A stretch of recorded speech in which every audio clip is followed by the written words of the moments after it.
अब शांति पूर्वक सब लोग बैठ गए और सब लोग मन में विश्वास रखें कि आप सबकी जागृति आज इस वक्त होने वाली है। मतलब ये कि अपने में दोष मत देखिए इस वक्त। कोई लोग सोचने लगते हैं मेरी कैसी जागृत होगी, मैंने ये पाप किया, मैंने वो पाप किया, और बताने वाले भी बताते रहते हैं कि तुमने ये पूर्व जन्म में कर्म करे, वो पूर्व जन्म में कर्म करे, उसके लिए इतना पैसा दो। ऐसी बेकार बकवास करते हैं लोग। जो ऐसा कहते हैं वही पापी है, समझ लीजिए। इस वक्त आप मेरे सामने कोई भी पापी नहीं है, तो कृपया ये सोच लीजिए कि आपके अंदर जो भी दोष है, जो भी हुआ सो बीत गया, उसका अब विचार नहीं करना है।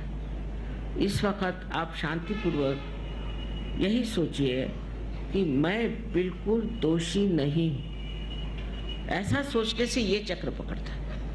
जब आप सोचते हैं कि आपके अंदर दोष है तो यहाँ पे ये चक्र पकड़ता है, इससे अनेक बीमारियां हो जाती हैं, जिसे अंग्रेजी में स्पॉन्डिलाइटिस कहते हैं, अनजाना कहते हैं, और तरह तरह के प्रकार इस एक चक्र के पकड़ने से होते हैं।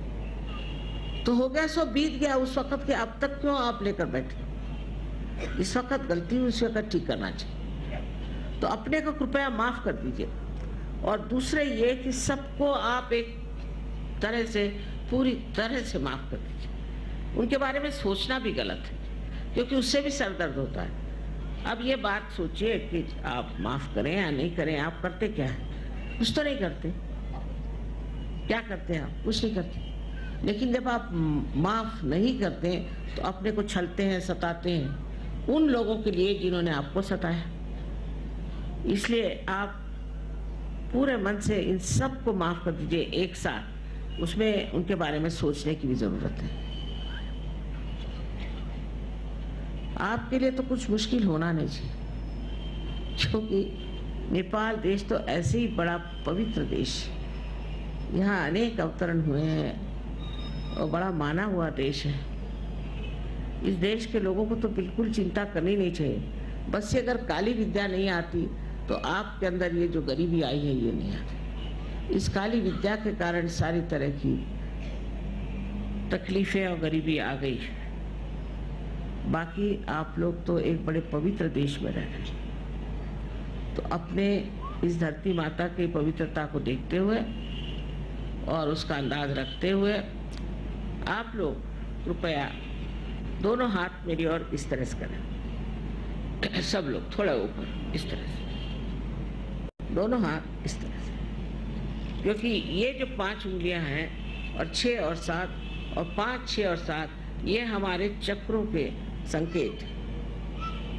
और डॉक्टरी में इसमें इनको सिंपैथेटिक नर्वस सिस्टम के एंडिंग्स माने जाते हैं। तो आप हाथ इस तरह से रखें। इस तरह से हाथ रखने पर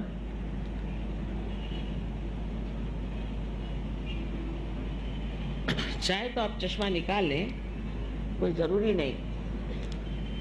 अब आप मेरी ओर राइट हैंड रखें इस तरह से और सर झुका लें और ये देखें कि ब्रह्मरंध्र से, जिसे कि हम तालू कहते हैं,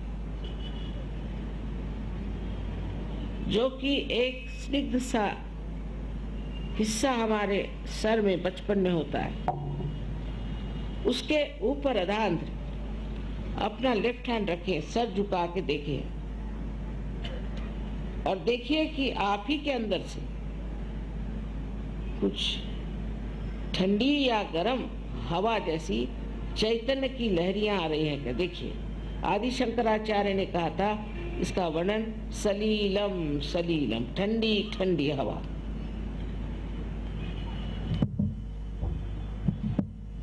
आशा आपने जूते उतार लिए होंगे और जो लोग कुर्सियों पे बैठे हैं दोनों पैर अलग कर लें, बाकी सब ठीक है। अब देखिए आ रहा है क्या? चैतन्य का प्रवाह आप ही के सर से आ रहा है क्या? आप शंका मत करिए, ठंडा या गर्म।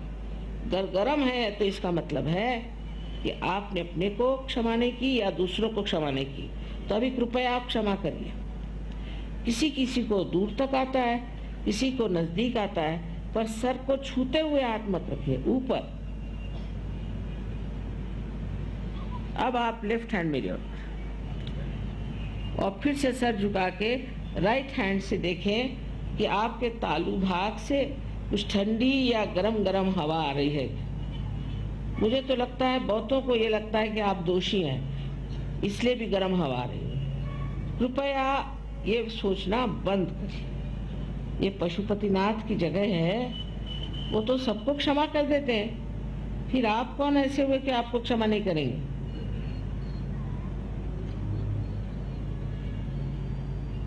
अब एक बार, आखिरी बार, फिर से राइट हैंड मेरी ओर, सब लोग करें और फिर सर झुका के लेफ्ट हैंड से देखें कि ठंडी हवा आ रही है क्या।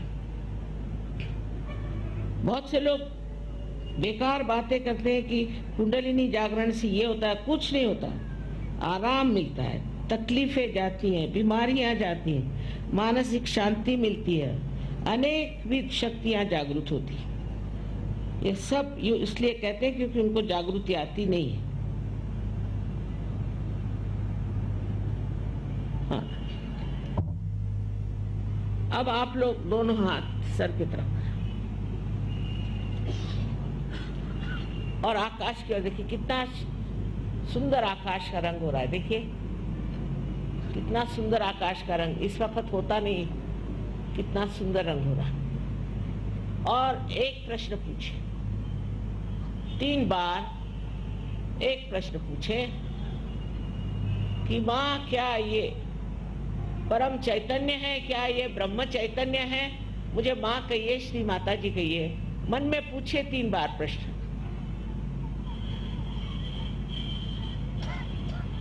आकाश का रंग देखो, बहुत सुंदर है।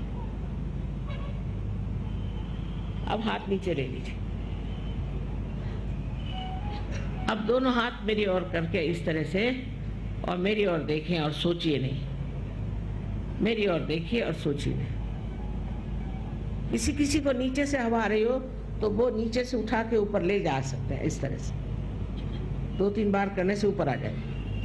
मेरी ओर देखें, विचार से परे, माने विचार न करें, वो कर सकते हैं। इस तरह से आप अपने मन से परे उठते हैं और आपके अंदर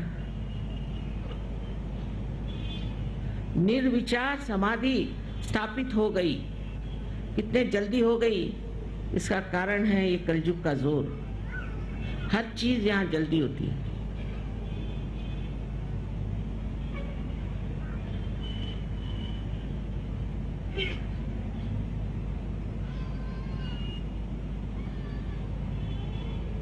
अब देख लीजिए, कोई पेड़ हिल नहीं रहा, कोई फूल हिल नहीं रहा, लेकिन ठंडी हवा आ रही।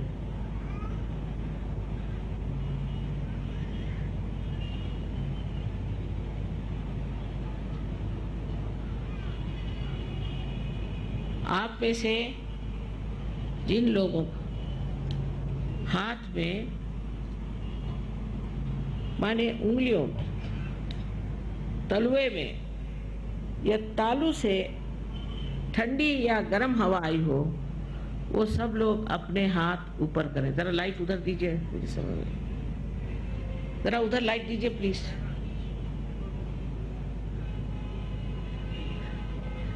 देखिए, इतने थोड़े से समय में सारे नेपाल के साधक लोग पार हो।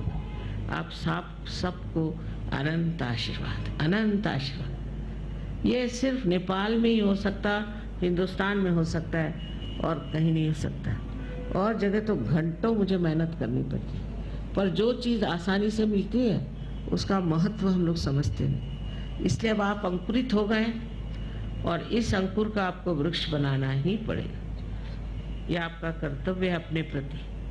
और जब ये बनेगा तो आप भी हजारों को ठीक कर सकते हैं, यहाँ की दुर्दशा ठीक कर सकते हैं, सब में परिवर्तन ला सकते हैं। ये आपकी जिम्मेदारी हो जाती है। आप सबको मेरा अनंत आशीर्वाद, अनंत आशीर्वाद।